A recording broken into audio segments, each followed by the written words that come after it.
Well, we have a few new people here and some familiar faces. Welcome everybody to the Padmasambhava virtual retreat with Brendan Kennedy. Welcome, Brendan, for coming here yet again. If you haven't encountered Brendan before, he's a remarkable practitioner and a profound teacher. He left everything behind in the 1980s and went to India, where he became a student of some of the finest teachers of his generation, including His Holiness the Dalai Lama, who sent him to Dzogchen masters. He studied with Dogo Khyentse Rinpoche, Chatra Rinpoche, and Soksi Rinpoche, who is also Choji's Rinpoche's primary teacher now. So they're all very close.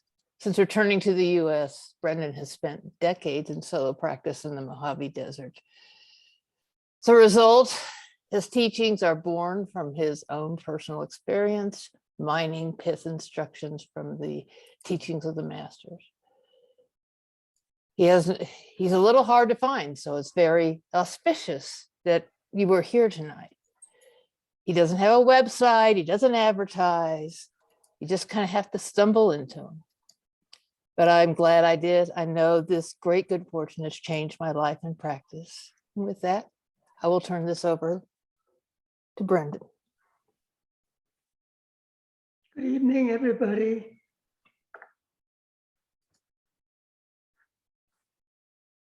Nice to connect with you.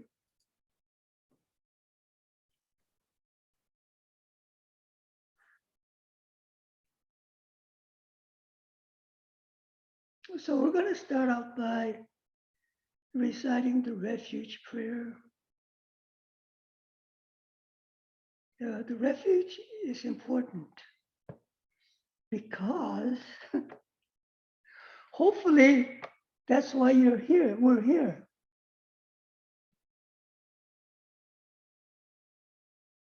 We're looking for some kind of refuge because we ourselves are not totally complete and perfect right now.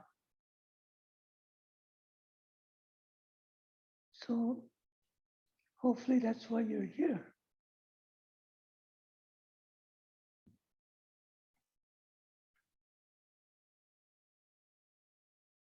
All right, we just recite the Refuge Prayer in English. In Buddha, Dharma, and Sangha, we go for refuge unto fully enlightened. By the power of generosity and other perfections, may we realize Buddhahood for the benefit of all beings.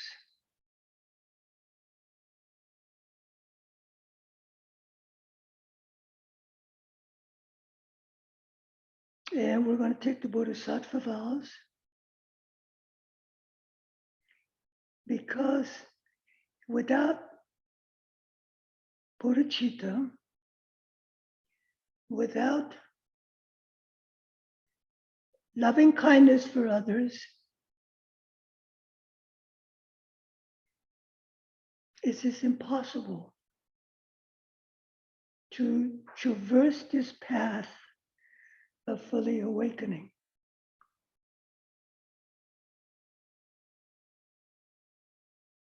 This awakened mind of love and compassion is totally tied in with everybody.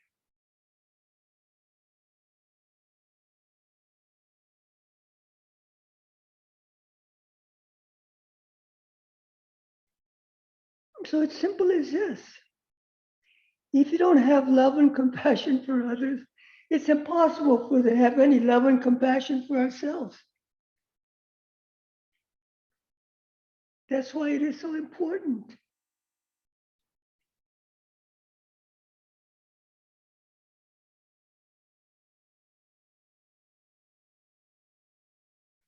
So the awakening is like a communal project, one of my teacher's friends says. But also he didn't say it's a communal project, but simultaneously it's an individual project. Okay? It's not either or. with the wish to free all beings, I shall always go for refuge to Buddha, Dharma, and Sangha until I reach full enlightenment.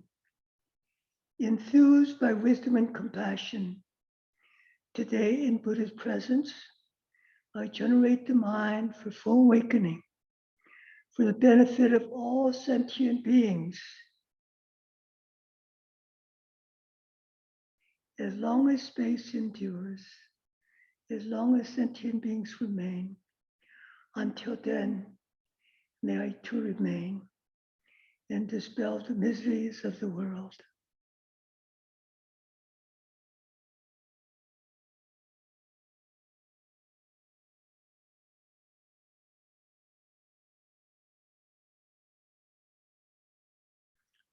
Oh, mesmerized by the sheer varieties of perceptions, which are like the illusory reflections of moon and water.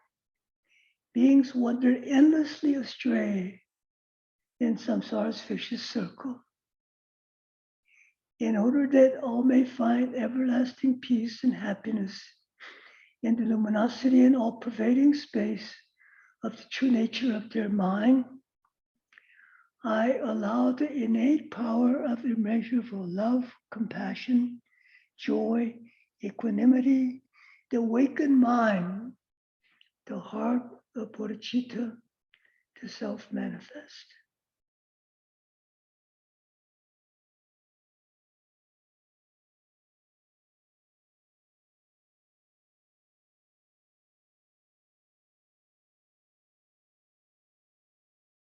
So how many of you are new here? New to the Buddhist practice? All right, who else? Just you, huh? Okay.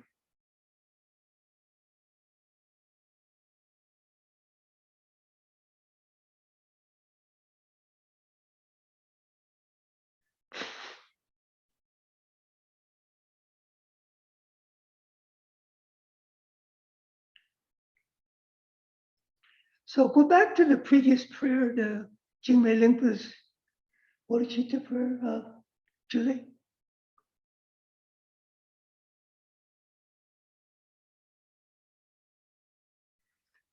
So this particular prayer is like, I don't know how you say it.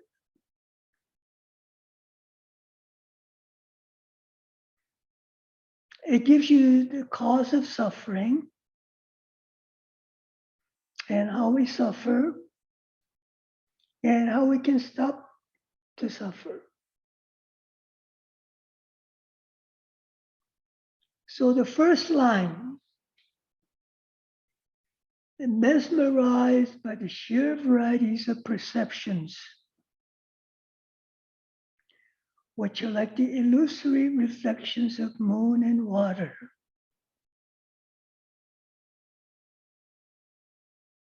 It is saying here, whatever we see, what it means when it says mesmerized, we're totally taken by what we see. We don't see the true nature of what we're seeing.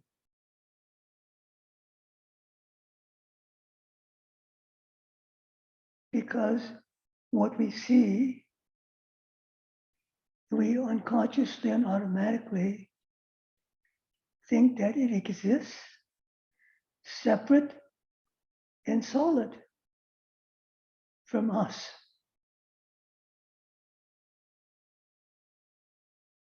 Separate, solid, and different from the perceiver. From the awareness or mind, which is perceiving the perception. See, that's the fault. That's the confusion. That's the ignorance.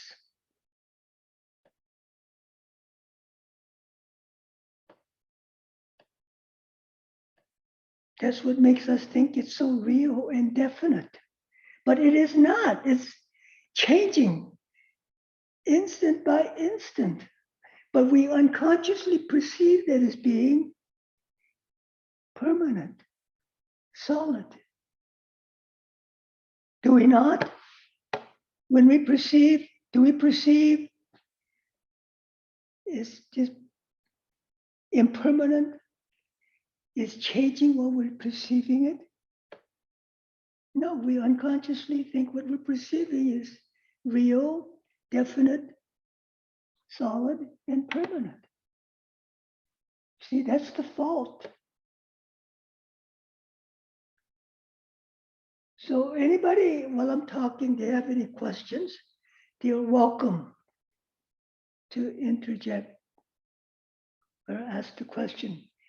If I'm not making any sense, or if you think I'm BSing you, yeah, you should definitely call me on it. Okay. Christopher? What came to mind, and of course this is mind, but this is the first thing that did come to my perception, was why are we caught up in illusion? Why is this necessary? Good question.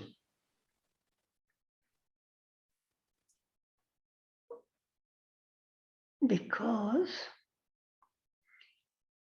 we are the way we are right now for most of us.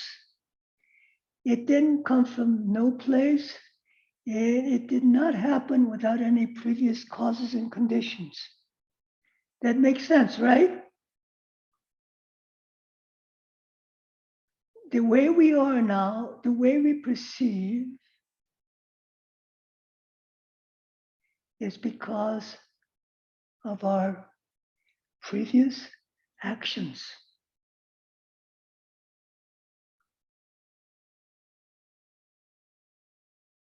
Previous actions here means our karma. Karma is the accumulation from previous actions, not only in this lifetime, but many lifetimes. So karma is a habit or conditioning. We are born with that without asking. We had nothing to do with it. Because of our previous karma or conditioning, we are born as we are as a result. That's where we find ourselves in, most of us.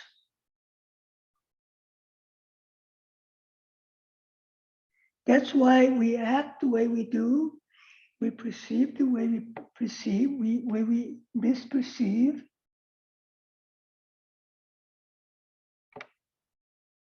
So if we don't do anything, we'll keep on being the same. We'll be determined by our karma. That's what is meant by the wheel of karma.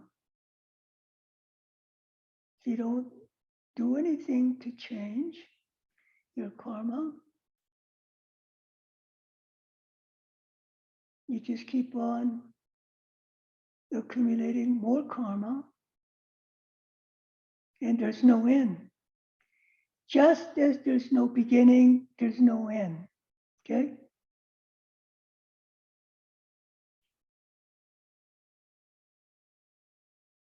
So you got that so far, Christopher?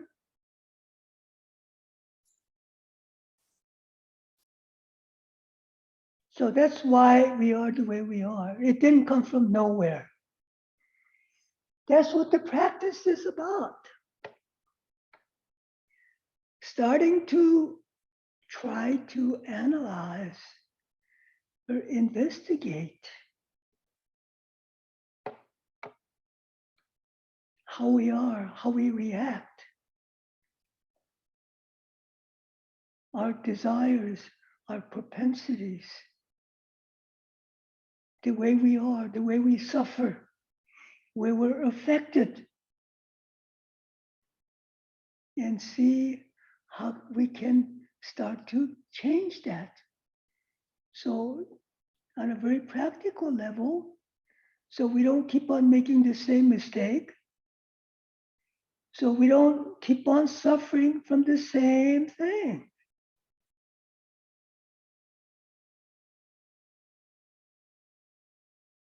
This is like science, you know. It's not belief. It's not fortune telling. We're using our intellect, our ability to analyze how we can start to change.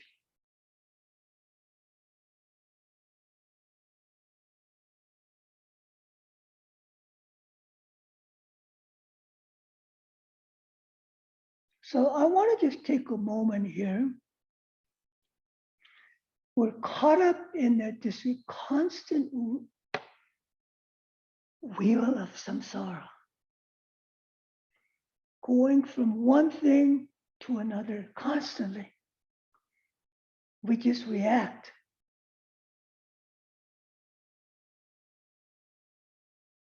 Now, I'd like for us to take a moment and just simply not react. What would that be like?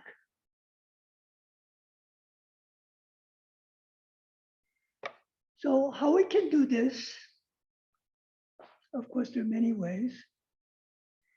For beginning people,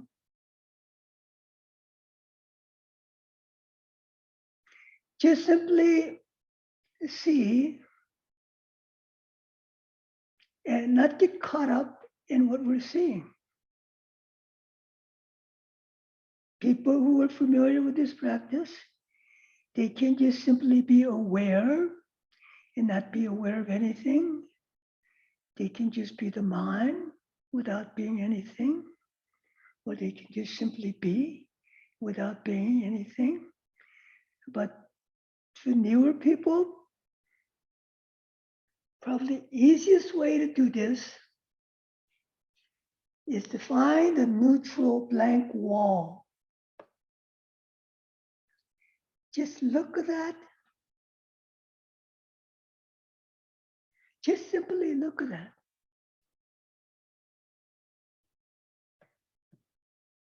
That's all. Don't try to make stories. I'm seeing this. No, there's a spot there. No, that's just relax and look at that. You don't have to see anything. You don't have to see anything to see.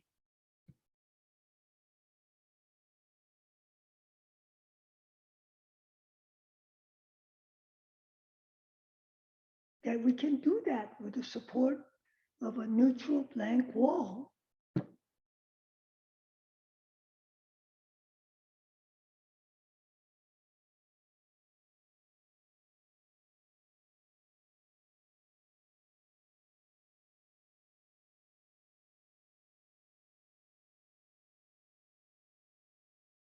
This is how we can start to stop this madness of constant motion the mind is in.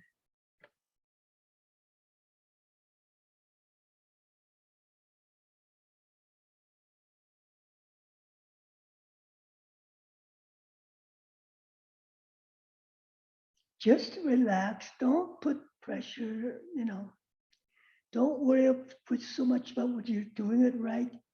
Just do whatever you can, okay? And just see the difference. Actually experience the difference. When the mind is constantly caught up in something, and when the mind is not caught up in anything but but it's still being. What is that like?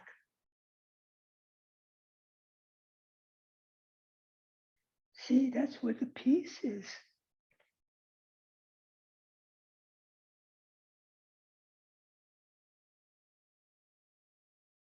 Maybe that's not where the excitement is, but that's where the peace is.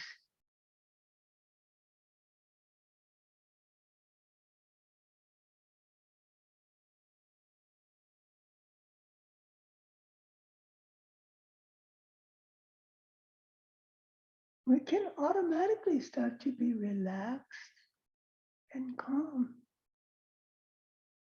and not a slave, constant slave to what we're seeing, feeling, and experiencing.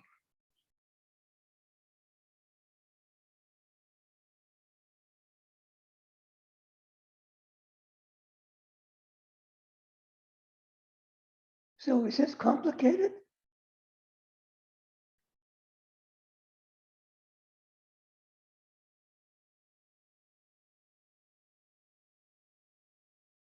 So Christopher, are you getting what I'm saying?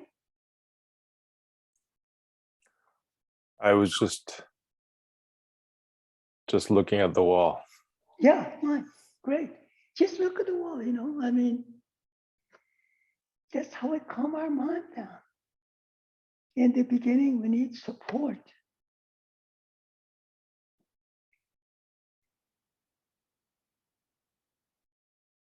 Later on, you can be like that, whether it doesn't matter whatever you perceive, feel, or experience, you can remain just that. Wide awake.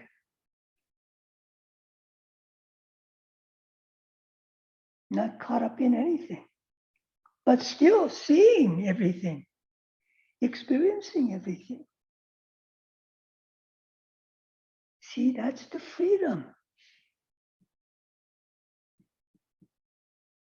We're not determined or enslaved by whatever we're seeing, feeling, and experiencing, as most of us normally are.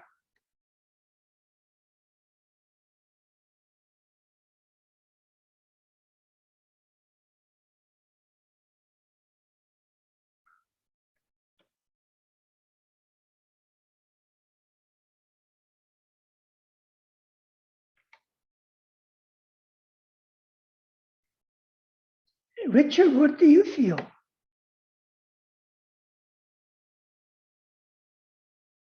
You're muted, Richard. You're muted.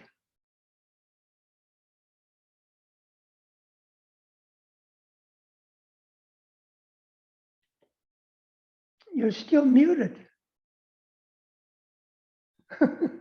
Okay, now. Okay. No, I feel calm.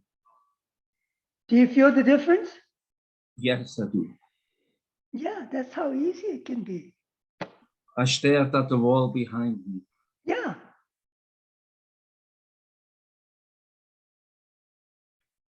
Maybe it's too simple, and you may say, you don't see the lights flash, you don't see the excitement. You got to say, what's the big deal? No, I don't expect flashing lights when I'm in. Right. I'm just saying.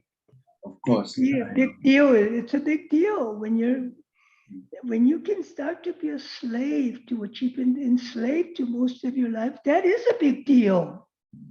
When you can start to free yourself from that.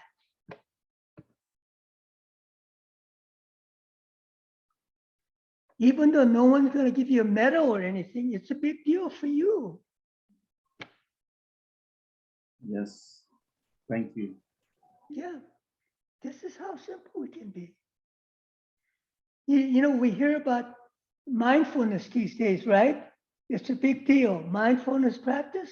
Mm-hmm. That's what mindfulness is. Just mind, just being mind, not being lost or enslaved by anything. So we can be the mind, we can still do everything, see, feel, and experience, but not be a slave to it, not be caught up as we usually are. That's what it means. Mesmerized by the sheer varieties of perception. We're totally taken by whatever we're perceiving, feeling, and experiencing.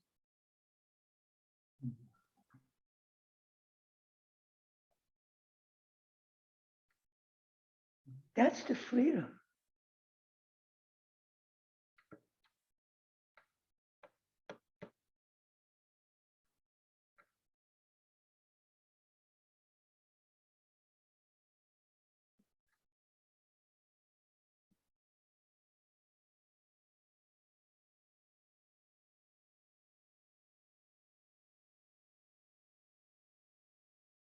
So, Christopher, do you feel the difference?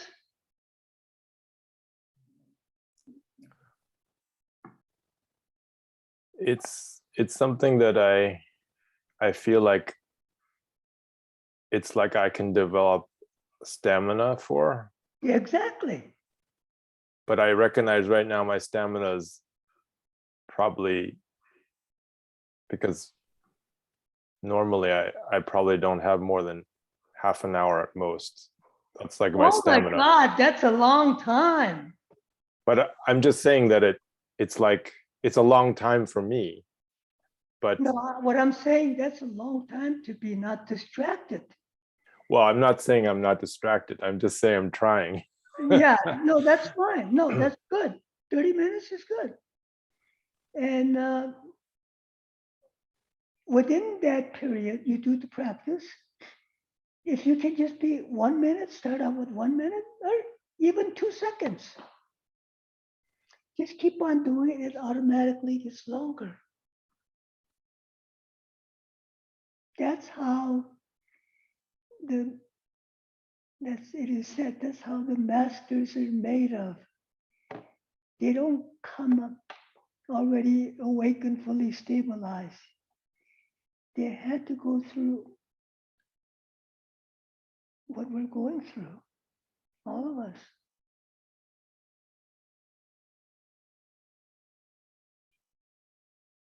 This is part of the path.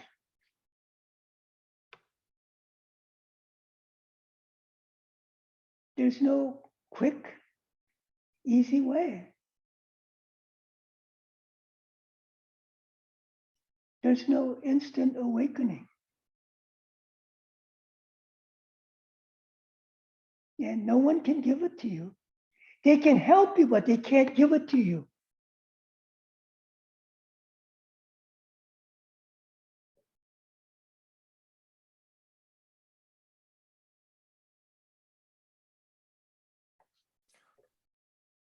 So there's no karma transfer? Huh? There's no karma transfer?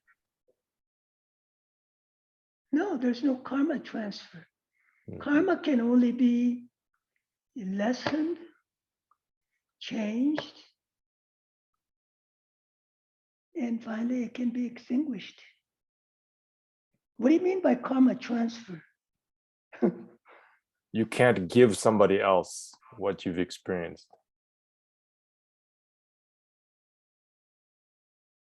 You can help them, but you can't directly give it to them.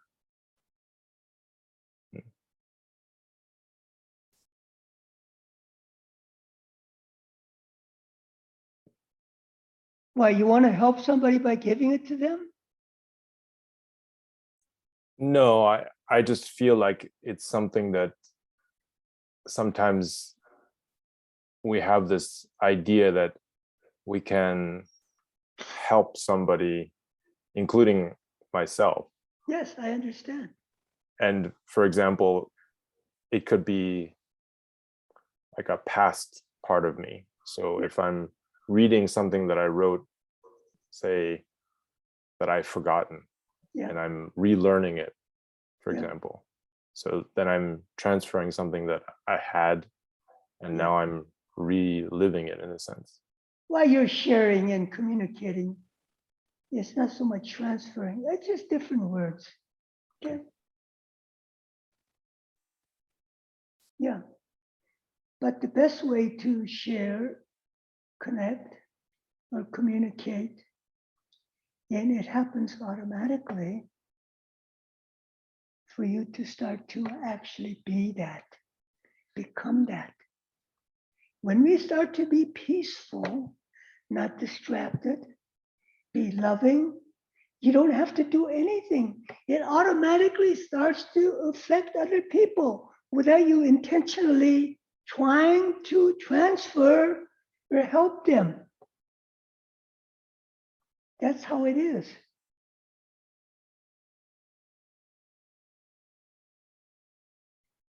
So one famous master, said, everybody wants to help others. Everybody wants to help others.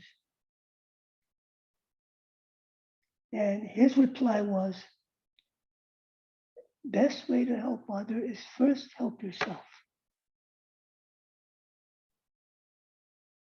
If you don't help yourself first, there's no way you can help others. Does that make sense?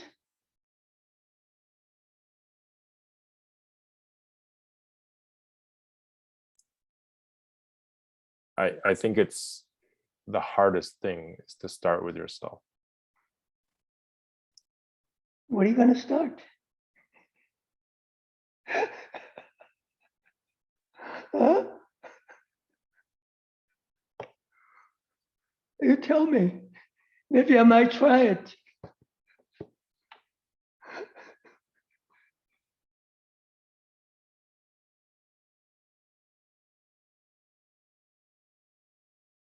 You see, we are the boss. We can be the boss. We don't know that because we haven't tried it. No one's really shown it to you.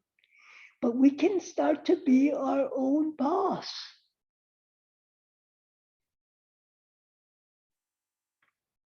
But, that's not easy. And it doesn't happen automatically. A lot of work. A lot of work, a lot of fear, a lot of doubt, a lot of anxiety. That all comes with it.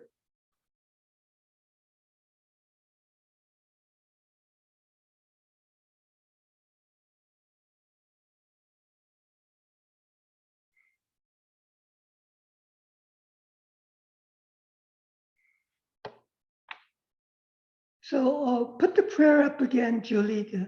So I'm going to continue. Yeah, take your time. So this is the first part. Now, Christopher and other people, read the prayer again, the first.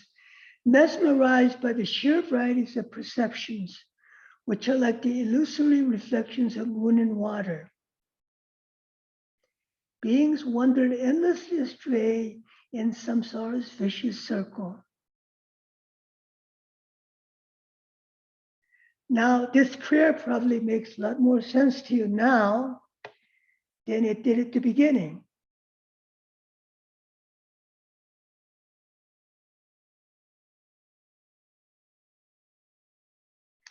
In order that they may find, in order that all may find everlasting peace and happiness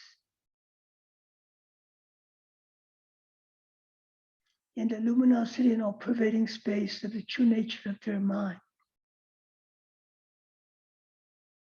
All right, so where do you find everlasting peace and happiness? And it says,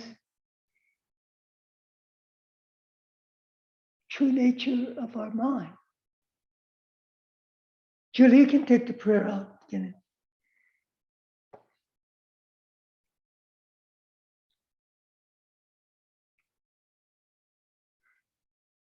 So here they're talking about the ultimate level, the ultimate freedom. We can find ultimate freedom in our own mind. This confused mind, obscured mind, when it becomes unobscured, unconfused, that's where you can find everlasting peace and happiness.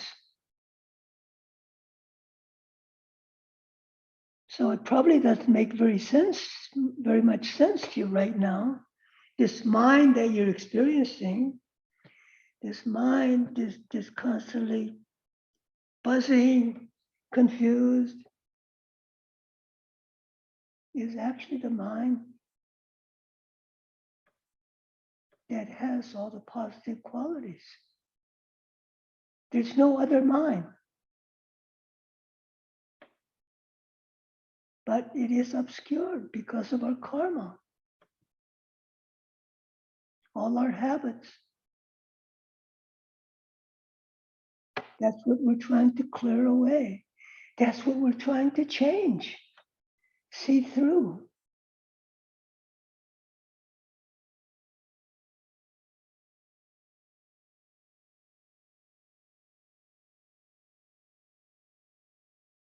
So when we just simply rest without being lost or distracted to anything, that's what we're starting to do. That's how we start. That's how we start to unconfuse the mind.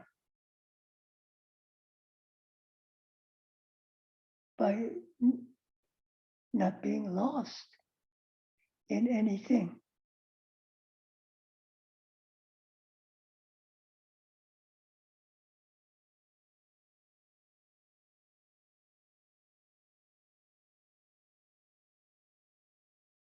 So when we start to be mindful, present, that changes. Automatically start to changes from being lost in whatever the mind is perceiving, feeling, and experiencing. That's what mindfulness practice does.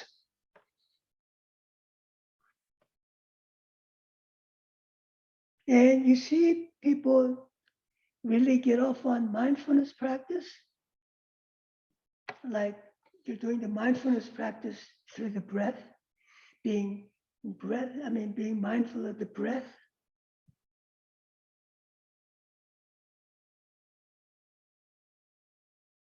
And when they start to really experience that, when they start to be not distracted to other things, they automatically start to feel this peace,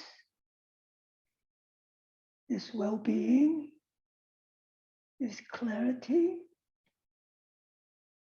In plain language, they just start to feel good, start to feel more peaceful. But most people don't know why that's happening, but it's happening, so they do it. The real cause is that the mind itself is already perfect and complete. This mind that we have has those qualities. So when we start to be mindful, when the mind starts to be not distracted to all the things that is distracted, it automatically can start to be itself and start to experience those positive qualities.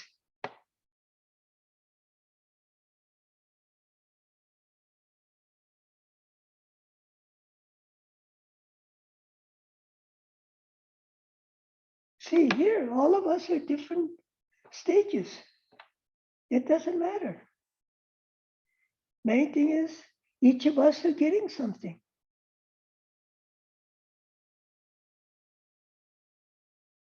And everybody is different. That's because of our karma. There are no karma that are exactly the same.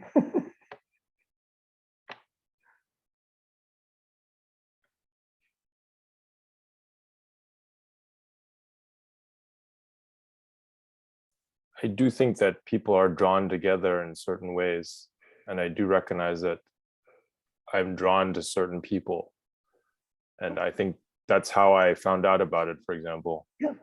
Yeah, because of the karma. It's because of your karma that you're here. It's because of my karma I'm here. You know? And let me tell you, I had no idea what I was going to teach or how I was going to teach. And this is happening automatically. Because you people are here. This is why I'm doing it this way. I don't usually do it this way. But this evening, I'm spending a lot more time on the people who are beginning. I don't know why, it's not even important. That's just the way I'm doing it.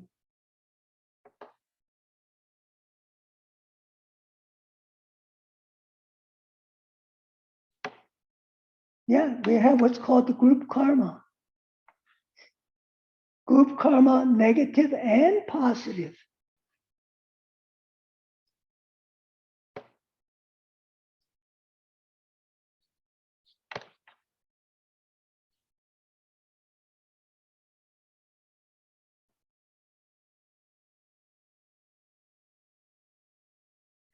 So in the beginning, maybe it doesn't make much sense for me to say the mind is already perfect and complete. But as you start to practice, it will become clearer.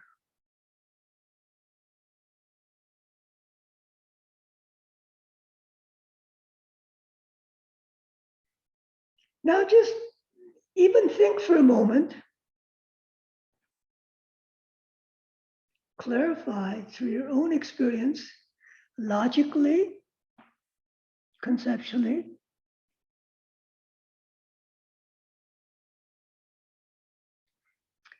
it's because of our mind we perceive, feel, and experience.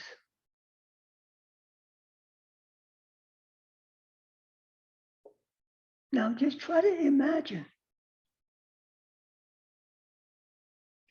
if there was no mind or awareness,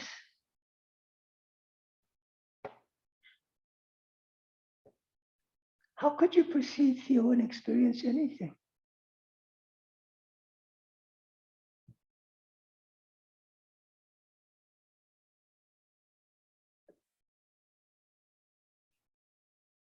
Anybody?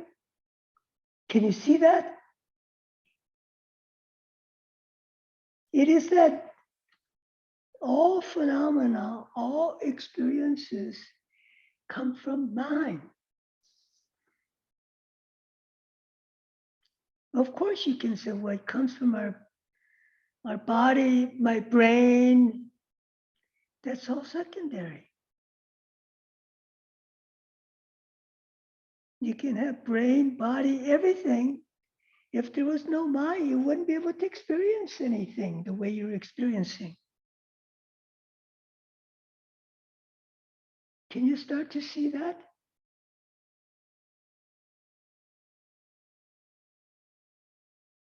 Just try to imagine if you didn't have this mind,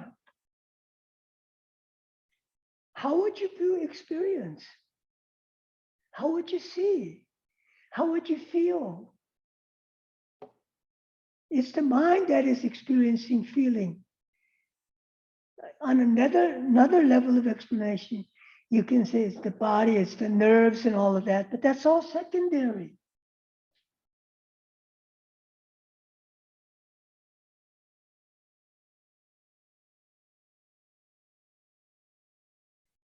So can you begin to see that?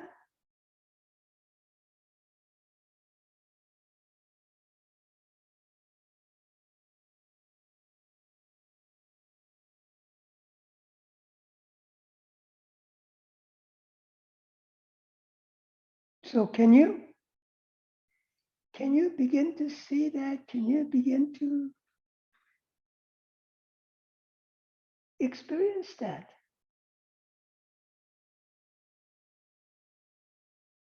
If there was no mind, there wouldn't be anything. Yeah, of course you could say conceptually, yeah, everything is still there, but that's just a concept.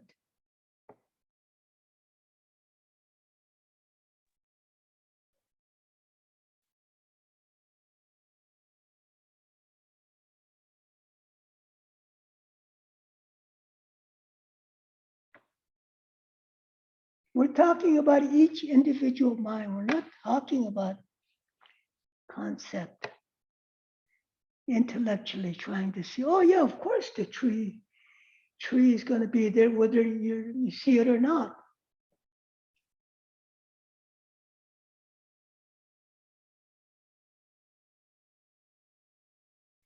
But if there's no one there to see it, actually see it, the mind which sees it, then it just becomes intellectual, conceptual. I'm talking about a very personal, experienceable level here.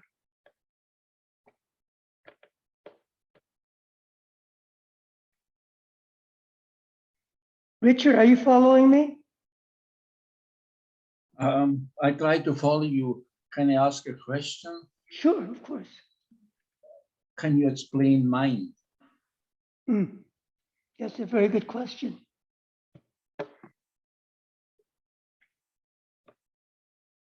That's what the whole practice is about. First, we need explanation, but ultimately, we want to directly realize, meaning we want to be the mind itself. So how do you perceive mind? Now, Richard, you use the word mind, right? And you understand at a certain level what mind is because we communicate when we use the word mind. So we know what we're talking about. To what extent, I don't know, but. Is it awareness? Huh? Is the mind same as awareness? It is, exactly, no different. Absolutely, there's no different.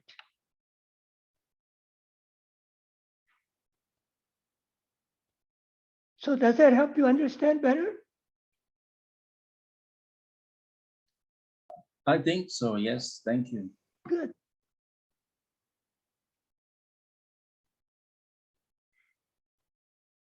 You see, we constantly always experience the mind. And here again, it's the mind that which experiences. Actually, it's the mind that which sees. We think of it in terms of it's the eye, but it's actually the mind. If you had the eyes and no mind, then you wouldn't be able to experience it.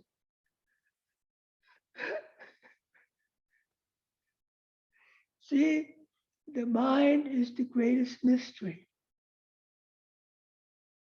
Mind itself holds all the secrets. That's why people who really want to totally complete the path, totally realize the true nature, they want to totally clarify and realize the mind. That's how they do it. And it is that the mind itself is already perfect and complete.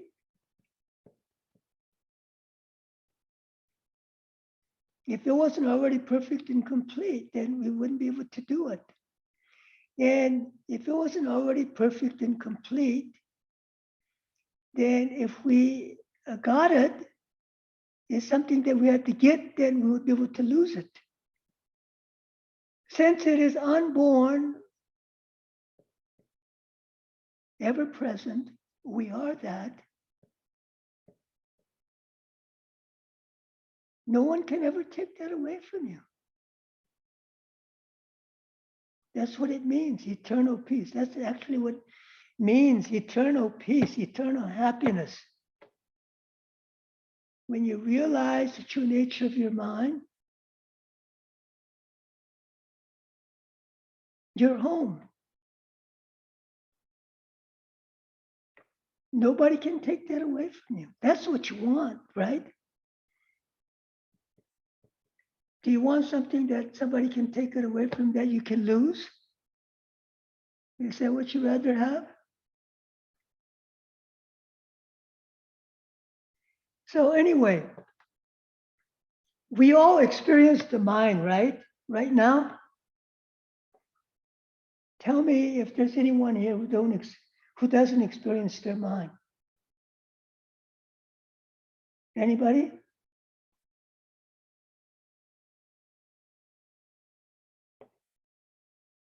Richard, Christopher, you experience your mind right now, right?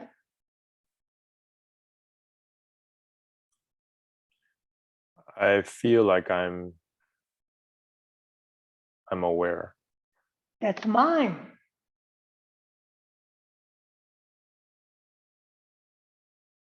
You're experiencing. Because, I have another question. yes. So if Christopher says he is aware, and What? I say, Christopher said he is aware. What do you mean? Yeah, Okay. so if I say I'm aware, is Yeah. that, is that the same awareness that Christopher has?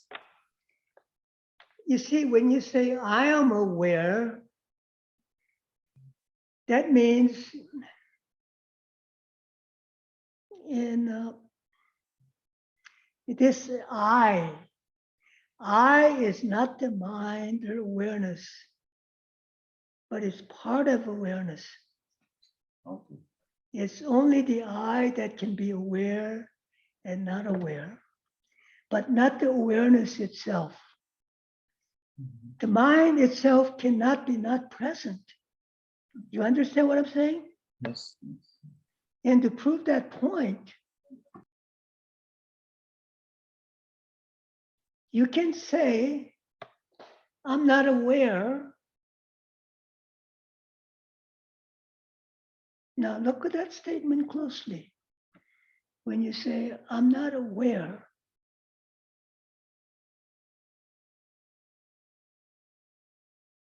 if there was no awareness, you wouldn't be able to say, I'm not aware. You see that? You just don't know that you're aware. So you think you're not aware.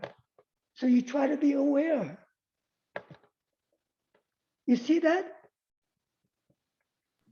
Yes, makes sense. Yes. Yeah, we're always aware, but we don't know that because we've never really clarified, really looked into it.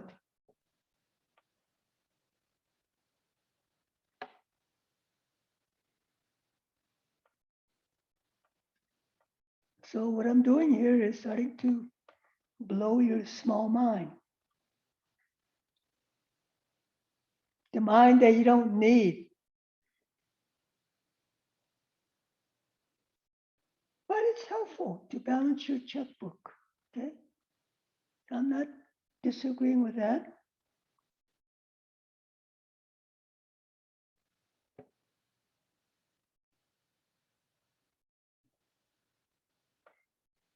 So no matter whether we're aware of it or not, you're always aware. So that's what is happening when we started the practice. Mind not being distracted or lost in anything. When we did that practice, you remember? The mind was being mind. You may not have had the perception or consciousness of mind, but the mind was being mind. Mind is still mind, whether there's anything or not anything. That you can be assured.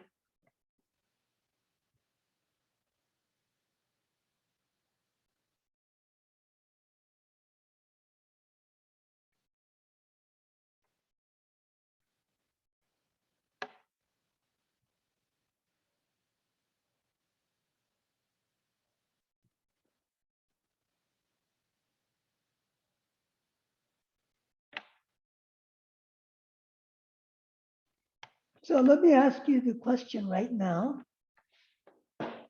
Right now, you're aware, right? Is anybody here not aware? Huh? Everybody's aware, right? Okay, we got that straight. Sometimes I'm aware. Huh? Sometimes. Well, we're not going to worry about sometimes. I'm talking about right now. I'm doing okay right now.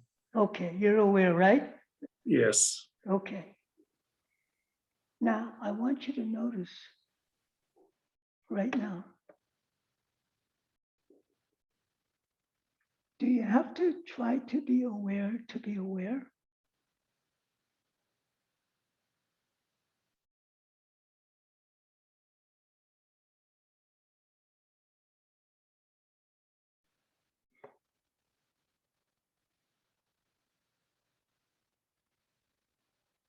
I want you to clarify that through your own experience.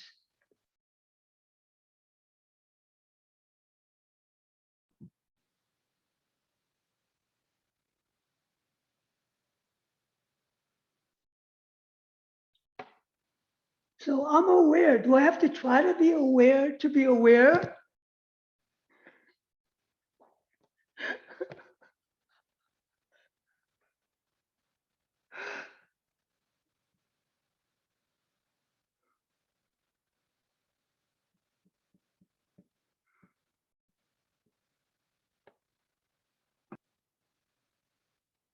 So give me some feedback.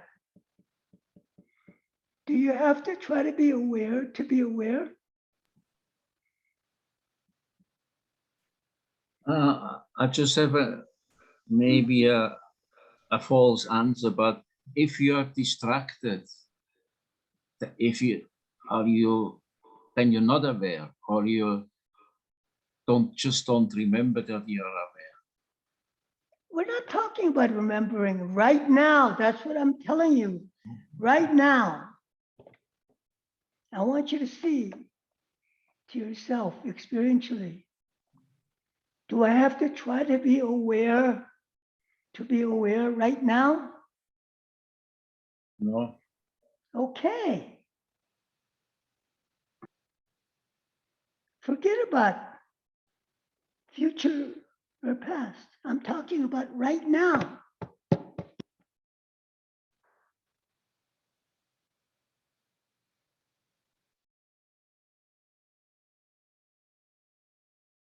See, that just shows you that the awareness is always there. We forget the awareness. The small mind, the confused mind, forgets the awareness. But the mind is still there. I mean, the true nature of mind is still there, or awareness is still there when you forget. It's not like it disappears and then comes back. It is always there.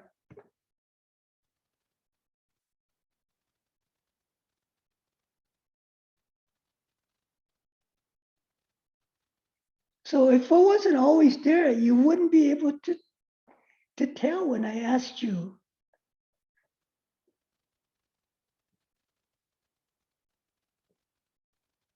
how would you know if you were lost? You were not aware. If the awareness was not already there, it's not ever present. So that's the proof.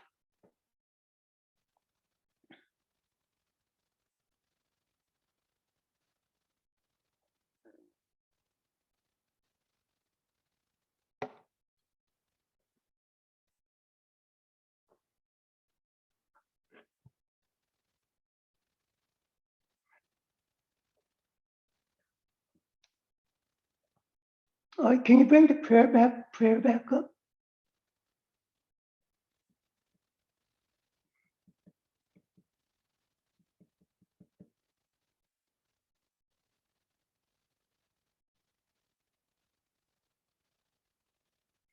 So in order that all may find everlasting peace and happiness in the luminosity and all-pervading space of the true nature of their mind.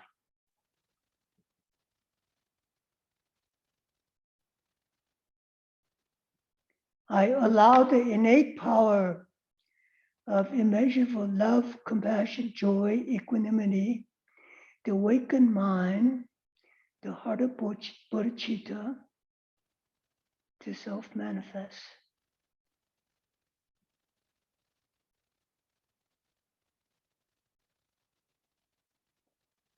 Okay, Julie.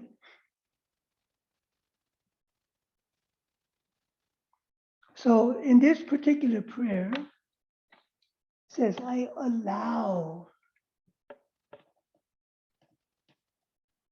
this perfect mind to self-manifest. I'm not trying to analyze or investigate or try to develop this. So this particular prayer, this sentence, refers to what's known as Dzogchen, which is translated into innate great perfection or completeness.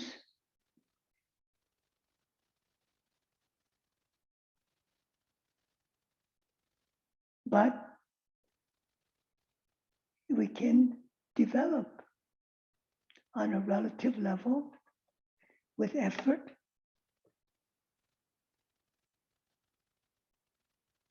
Try to be more compassionate, more loving.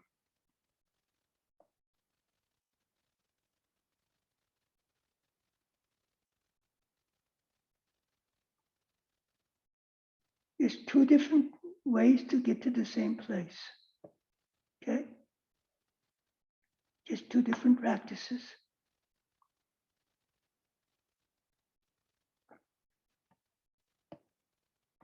In the beginning, we have to effortfully, mindfully develop compassion, love,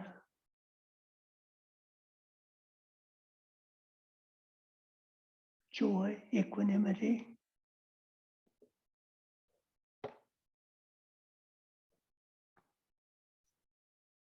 At a certain stage, you can just allow that to happen by itself.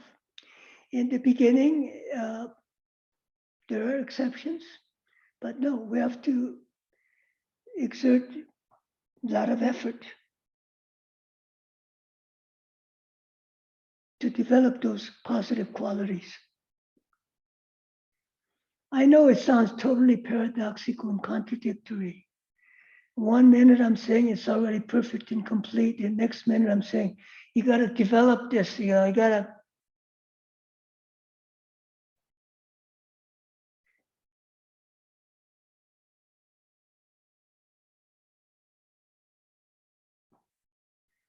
But you just have to find a way that it works for you. That's the important part.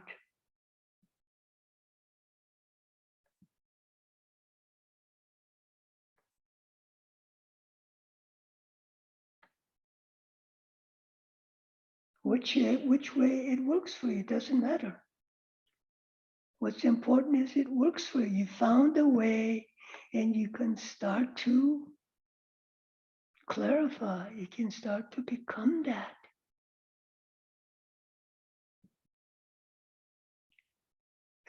Find a way. Start to become the way.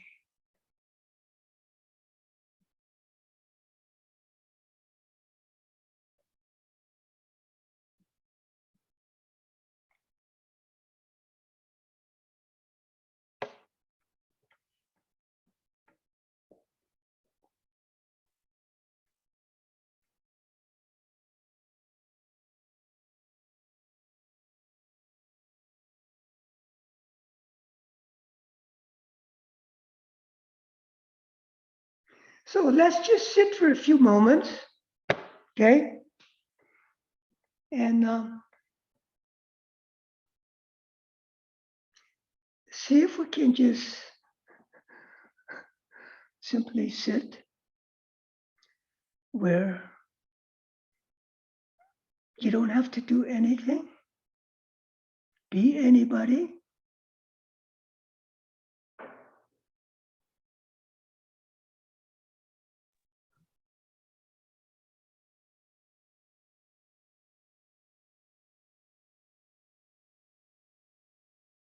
You can just simply be without being anything.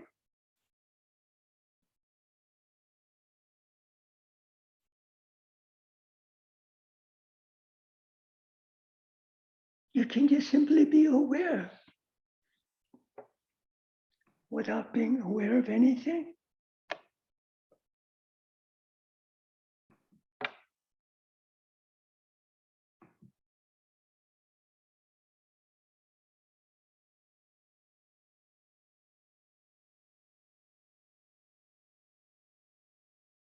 Just relax without being anything.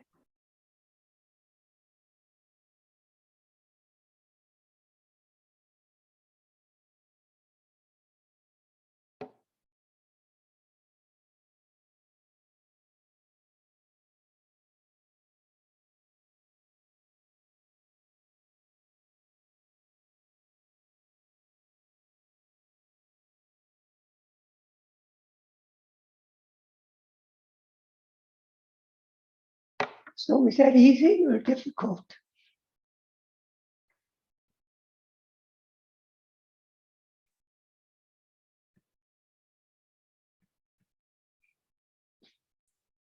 I think it's easy if I make it easy, and it's hard if I make it hard. Okay, it's a good answer.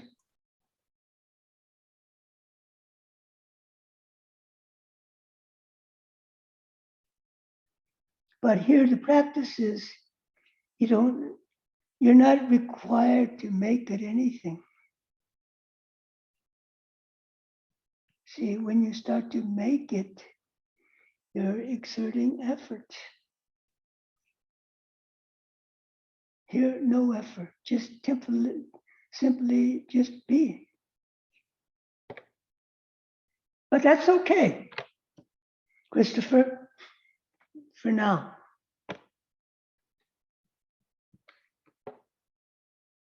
Anybody else?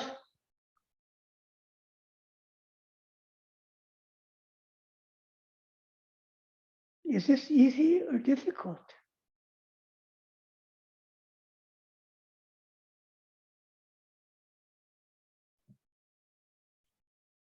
I feel when you start, then you are aware that you are aware. Mm-hmm. But after a while, you forget that you are aware, Right. in my experience. Yeah, that's good. See, now, Richard, again, this comes up. We just did it a little while ago. You forgot already. You don't have to try to be aware, right? You proved that to yourself.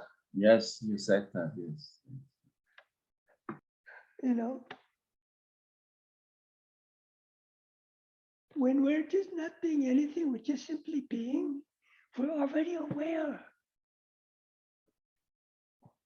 That's what we have to start to become familiar, clear.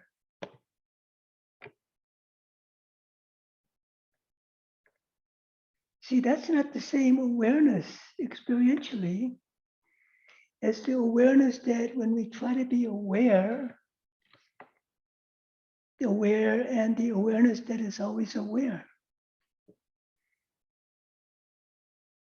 See, the awareness that is present when we try to be aware is the perceptible, experienceable awareness.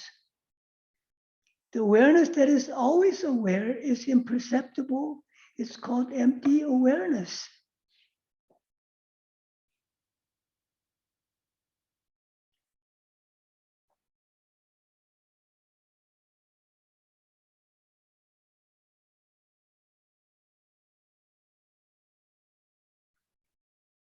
So I wouldn't worry too much,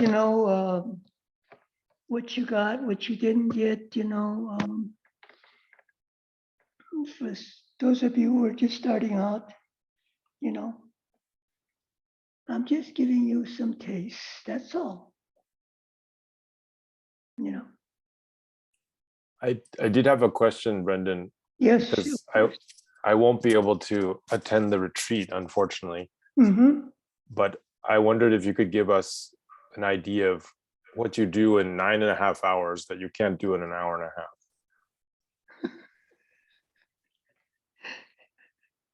That's a good question.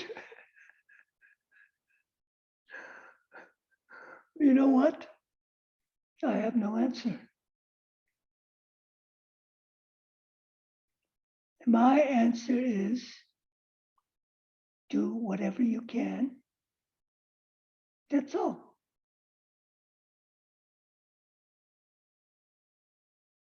And that's enough.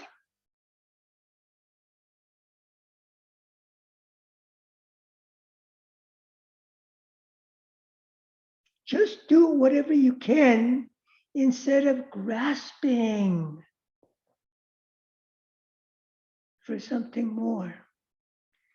Just do whatever you can and be satisfied with it. Then you don't create any more unnecessary problems.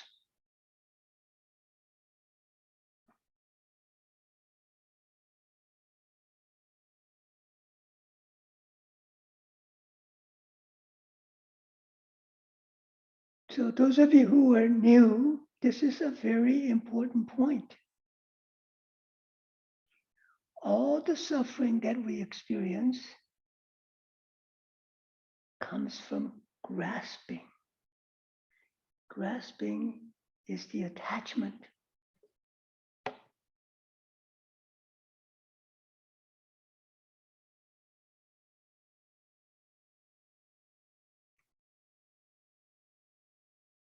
We can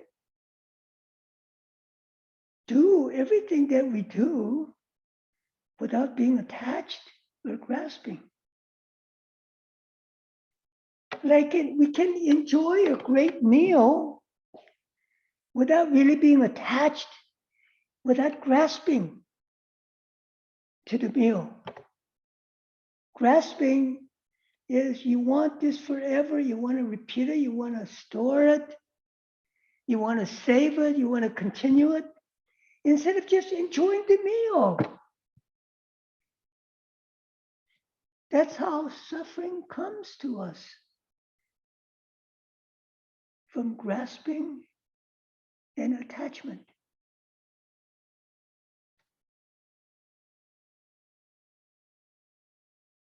There's a saying, I think Zen saying, for those of you who have no preferences, the path becomes very easy.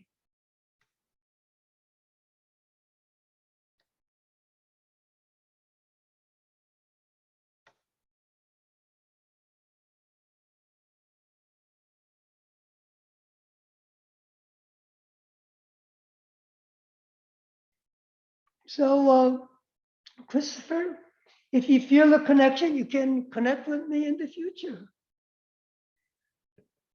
Or maybe even next lifetime. I think Gennady is actually attending the weekend, so through him I've actually gotten a connection now. I see. Yeah, good. Yeah, you can join the practice group. You can email Julie to sign up. If if this speaks to you at all, then you should sign up. Otherwise, no need to waste your time.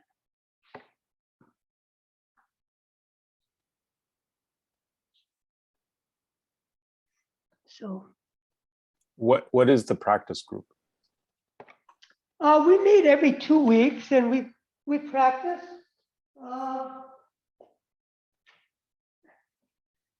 for an hour and a half. And we practice and we connect with each other, we talk about all different things, you know, but mainly about practice. Mainly about how we can start to realize our potential. How we can start to become more loving, compassionate, more positive. How we can start to suffer less. That's what we practice. That's how we can start to connect with each other more. That's what the group is.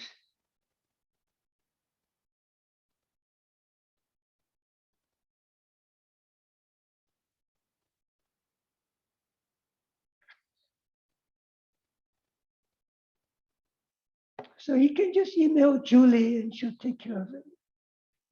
Julie, the host. Was that the same email that I communicated for this one? I don't know if it is. Is it Julie? No, I just sent you a chat, Christopher, so. Okay. And if you know Gennady, he's already with us, so he can reach out to me too. Thank you. So we had one person in the hall. How can I see that person?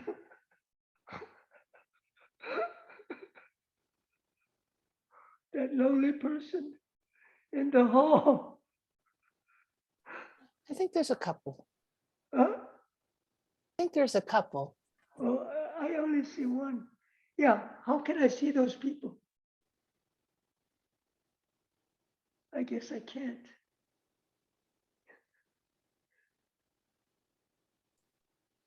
In the next incarnation of our audio system. Well, I can see my mind, but I can't see those people.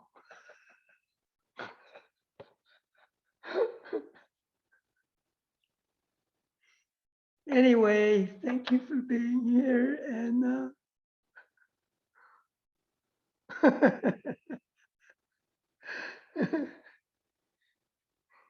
yeah, I see you, Jim, and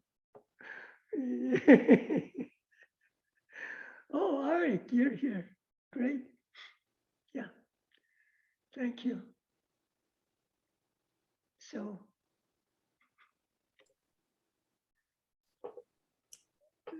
I have to make a confession now. I absolutely had no idea what I was going to do and how I was going to do it tonight. Thanks for sticking it out with me.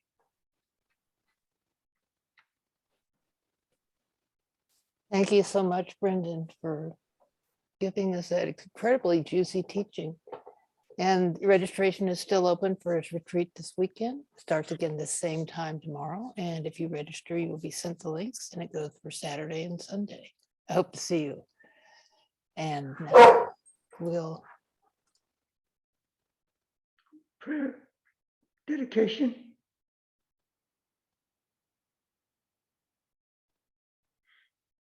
By the power of this practice, may our real enemy, our own confusion and misdeeds from our ignorance be overcome and our true nature fully realized, so that we may free beings from miseries of delusions, afflictions, negative emotions, fear and anger, the endless stormy waves of the ocean of samsara. May the pure and brilliant sun of bodhicitta dawn in each and every heart and mind, dispelling the darkness of suffering and confusion, unstoppably until all are fully illumined and awakened. In the world in general and in this nation, may not even the name of disease, famine, war, suffering be heard. May virtuous qualities, merit, generosity greatly increase. May continuous good fortune and sublime well-being perfectly arise. In the heavenly realm of Tibet, surrounded by a chain of snow mountains, is the hope for all beings.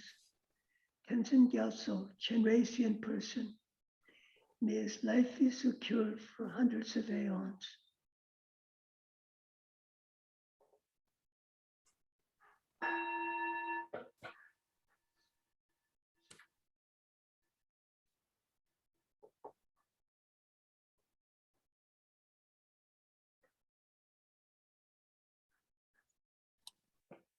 Thank you. Thank you, Brendan. Thank you. Thank you. Thank you, Brendan. Thanks, Julie. Thank you, Brendan. Thank you, Brendan. Julie, and everybody. Brendan. Good night. Good night. Bye. Thank you. for See you everything. tomorrow. Good night, everyone. Thank you, everyone. Thank you, Brendan. Bye. Thank you. Thank you, Richard and Christopher, especially. Thank you. Thank you. Thank you. Thank you. Thank you.